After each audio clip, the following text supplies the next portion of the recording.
We've seen time and time again how this transfer portal has just been busting at the seams. And we've seen a lot of great athletes from a lot of these FCS, HBCU programs decide that they want to take their talents and go on to another program, be it in the FBS or better yet, a bigger name FCS program. And now we have Nyles Gaddy, who has decided that he wanted to leave the Jackson State Tigers football program and move on. Well, there's three athletes in particular that I'm looking at that have decided that they want to take their talents and go play on the big level, on the FBS level. I'm wanting to know which one of these three is going to be that one who's going to have their name called when the NFL drafts kick off next season. Let's talk about it right after this.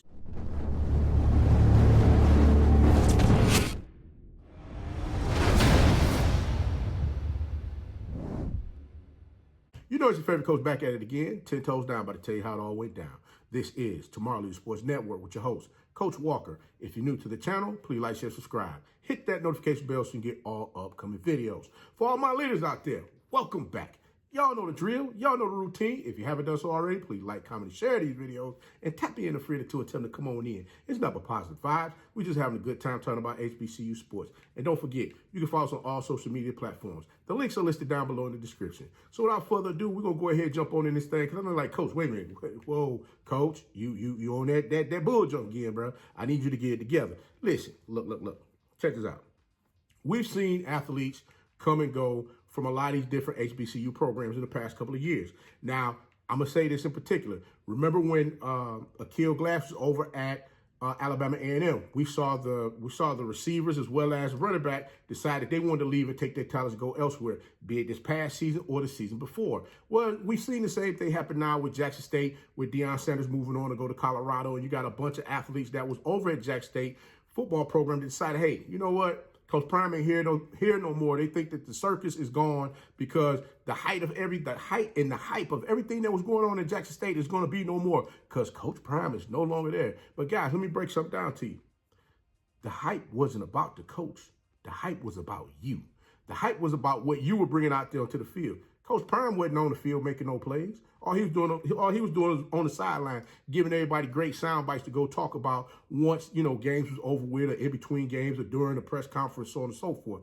And, yeah, that may be true. He's moved on, and that's great. We wish him nothing but the best of luck. But I say this, looking at the athletes that we've had come through the walls of a lot of these HBCU programs, we can very well see that there's talent there. Yes, there was only one athlete that got drafted this past NFL draft in which it left a lot of folks really wondering, hey, man, has the train moved on now that Deion Sanders has left us? And then guess what? I'm going to say no.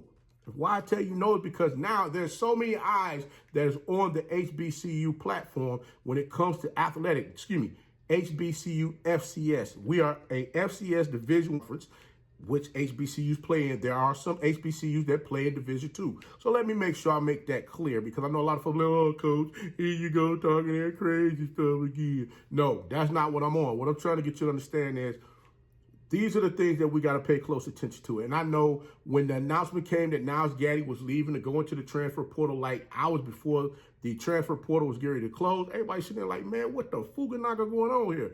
But we all understand that these athletes are going to make decisions that they feel is going to be based on where they're trying to go. Not really understanding, the dynamics of everything. Sometimes we get a little, I don't want to say panic. I don't want to say that the young man panicked. I'm definitely not going to say he panicked. But I think there was something inside that he needed to find out for himself, possibly if he could go play on that level. That's just the coach in me looking at it from that standpoint. It's not about, where, man, you talk to his pop, so no, it's not about that. It's about a lot of times you have to look at these athletes when it comes down to their competitive juices. And sometimes they think and feel, hey, look, I'm ready to go move on to that level. And if I go play on that level, maybe, just maybe, I get that opportunity to go have my name called a lot higher in the draft where I can get out there and show them what I can do on the field. Well, I'm going to put it to you like this. Losing Nyles Gaddy, who was an all Southwestern Athletic Conference first team honor, who had 40 tackles, 11 tackles for loss, 7 sacks, 2 pass breakups, 3 quarterback hurries, and 2 forced fumbles last season. You have to understand, him wanting to take his talents and go to the SEC, I get it. Everybody forget, this young man played for Tennessee. While he was at Tennessee, he got, he didn't get the time as much as he thought he was going to get. He was playing, special teams.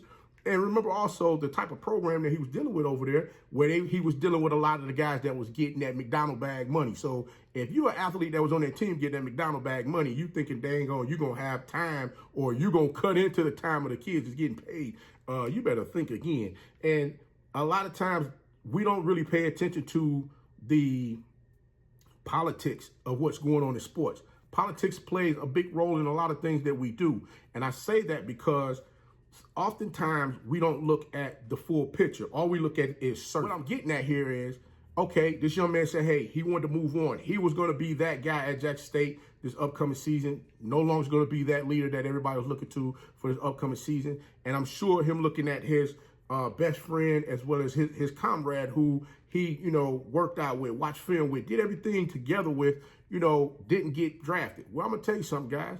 Remember when you went to high school and everybody did, the coaches and the recruiters, they did their research on you as far as what you were able to do out there on the field.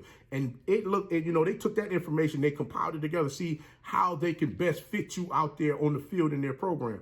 Well, did y'all not forget that they do the same thing now when it comes to wanting to bring these athletes in, or better yet, when they're looking to draft someone to come into the organization? The exact same thing goes on. And I had to really sit down and look at a couple of the draft reports for some of these athletes that was going in. And I'm going to tell you right now, when I say they have things, pegged to a point to where it was almost like your doctor, you go in there, your doctor got your report as far as when, your shot records from when you was a child all the way up till now. You still like, wait a minute, you wasn't my doctor back then. How did you get this? Well, you got to understand, technology is a mother now. So everybody has everything in their hands to come and show you exactly what's going on with you, even when you think that they don't know.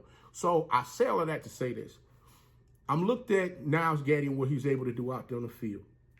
Yes, I do believe that he would have came out there and ran up numbers again this upcoming season with the Jackson State Tigers football team. But there's a couple other athletes, too, that I'm looking at as well that left programs. You got Derek Cheatham, who left Prairie View A&M, that went over to Kansas State, in which that young man, he's playing in his second season with the team. Last season, this young man had 74 tackles, half tackle for loss. He had 2 forced fumbles, 1 interception, and 2 pass breakups. Now, I know there's another young man out here that I'm sure that you guys kind of forgot about, but how about ODU Hilaire, that was a receiver over at Alabama A&M? This is his last ride as well. He played over at Alabama A&M. He was one of those outlaw receivers. He's now over at Bowling Green. And last season, this young man had 58 catches for 747 yards with 6 touchdowns. After looking at this year's draft reports, I can understand why some of these athletes kind of made that decision that they need to make that jump. It could have been due to the fact of looking at the personnel that they had coming into their programs as far as, okay, look, I'm not going to have the type of quarterback that I had there, in which you had Hilaire, who was at Akil Glass, was his quarterback, and Akil Glass has moved on. I believe now he's playing either in the XFL or the USFL. So these young men are looking at their circumstances like, hey, I need to put myself in a better position to make sure that I'm able to get to where I'm trying to go. Because I understand myself, just like all of the other athletes out there, many of you had dreams of wanting to go play on that NFL level. Yeah, the USFL and the XFL, those really weren't options back then when we were playing. Some of us that is, were playing. But you get where I'm coming from. These athletes, they want to hear their name because they look at all of the work that they put in to get there. But there's one key ingredient that a lot of these athletes are forgetting, not only on the FBS level, but on the FCS level as well. And that is making sure that you get around people that can really critique your game. And what I mean by that is, so many people get out here and say, man, I can't believe that this athlete did not get picked up or get drafted in a round in which they should have been drafted in. And when you look at the draft grades, as far as everything that they're talking about when it comes to that athlete, it blows your mind because you're sitting there like, dang, oh, man, yeah, I do remember that game. Oh, man, I remember that game. Oh, I remember he messed up in this game too. And people don't quite understand that. Listen, when you're playing in the FCS HBCU program, you got to understand, you want that light shine so bright on you. You are control of that light to be shine so bright on you to make sure that Those recruiters are looking at you to want to draft your behind and become a part of their program. Not, you got to have some coach out here with the cliches and the catchphrases and all these things for them to get you a look at as far as what you got going on. If there's all-star games of that nature that's going on, get yourself involved in that stuff. You want to get yourself in front of as many people as you possibly can so that you're on their radar. And the only way that that's going to happen, you're going to have to ball your behind off on that field. You can't leave no doubt. There's no doubt that you can leave on the field. And I think in some instances here, because people looked at their stats and thought their stats were so great, they're like, hey, we can go ahead and bust a move. We're going to be good. It's not working that way. And I'm starting to see this now because stats and your accomplishments, all of the different awards that you've been given, they're not looking at it from that standpoint anymore. They're looking at it like, hey, man, what can we do here? I'm going to give you an example of a young man that balled out the year before, but then didn't have that much production in his senior year. He went first round. Nolan Smith over at the University of Georgia. Now I know you're like, Coach, come on, man, you really gonna pick him? The man ran a 4.3? Yeah, blazing speed. That's another part of the daggone criteria. You need to make sure it's on point. If your speed ain't on point, what are we talking about? You got to understand, if you can run that 40, blazing speed at a position with the weight, with the measurables that you have, they're gonna say, you know what? We need to get that kid. We can do something with that young man, bring him in our program. We can shape him, and mold him into what we want him to be for him to be that guy out there on the field for us. Now, I know a lot of y'all out there like, well, Coach, what you mean? Listen, all of you guys out there getting trainers, you're doing all of the things that you need to do to make sure you position yourself so that when you get out there on the field in the fall, you're out there producing, you're putting up numbers, you're doing all of the things that you need to do to make sure that your name is being called week in and week out, playing for that program that you're playing for. But my question to you is, are you polishing your complete game? See, a lot of times we don't polish our complete games. We look at things from the standpoint of based on the systems that we in. Because, see, I'm going to be honest with you. And this is my personal opinion, I honestly feel had Aubrey Miller been put in a different system or a different scheme, I believe Aubrey Miller would have got picked a lot higher than what he did. Because there's some things there within the draft reports that they're saying, and you heard them talk about, his ability to drop back into coverage and cover, running back coming out of the backfield or tight end or something like that, depending upon where they have him lined up on the field. And that's one of the things that people look at as, something that, looked at as a hindrance for him out there on the field. Not only that, but his ability, this young man's ability is bar none. I haven't seen nothing like this before in my life where this man is able to locate the ball and get there. But looking at this one particular report where it showed, him not being able to locate the ball or misreading where the ball is going in key moments in games, it just threw me away. And it was games that were pivotal games in his career in his last season. That's why I'm saying, guys, we got to make sure that we understand exactly how the game goes. All coach is trying to do is show everybody, hey, listen, I'm going to give you an example of one of those draft reports just so you can see it, so you can get a better understanding of, hey, listen, these are the things that they're looking at. Matter of fact, I'm going to show you a couple of clips right here. Check this out. Here's a scouting report of how they, how a lot of these folks out here, they grading the wide receivers, right? They got you on a point system.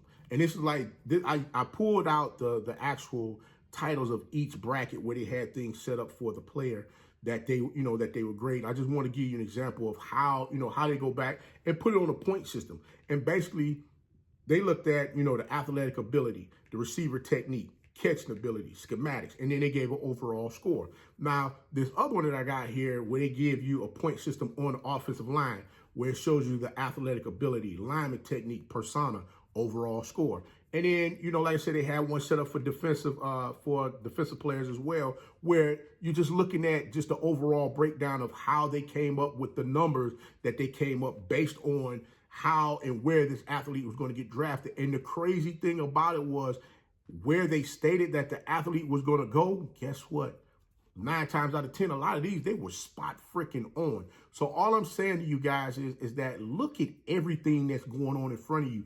Hey, look, you're a student of the game, making sure you're studying exactly what's happening as far as, we get prepared week in and week out to play these teams. As far as, your schematics, your keys, your roles out there on the offense and defensive side of the ball, you understand exactly what it is that you need to do to put yourself in position to make sure that when you play the team that you're playing, you're able to beat them at every facet of the game. I'm saying all of that to say to you, my question is, with these athletes, the three that I named, Drake Cheatham, that's over at Kansas State, ODU Hilaire, who was over at Bowling Green, and now you got Nyles Gaddy that's going to Missouri. Who's going to be the first one that's going to get pulled off that draft board come this upcoming draft in 2024? Coach is going to keep a close eye on how everything breaks down with these athletes when it comes to them getting drafted.